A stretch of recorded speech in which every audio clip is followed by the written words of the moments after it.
দেখিস তোর পেটে এবার গাছ হবে। সত্যি সত্যি পেটের মধ্যে গাছ হবে? হ্যাঁ তো, যদি একটা বীজ খেয়েছিস, এর বেশি খেলে পেটে বাগান হয়ে যাবে।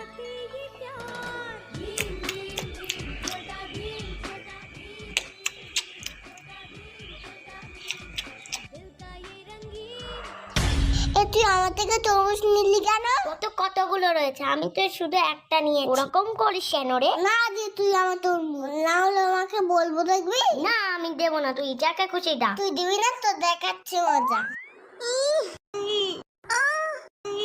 দে আগে দে, তুই আমার তরমুজ দিয়ে দে। আচ্ছা ছাড় ছাড়, আমি দিচ্ছি। উফ, তুই হাতা নাড়িয়ে নি তো। অত ঢং করতে হবে না, তুই দে তাড়াতাড়ি।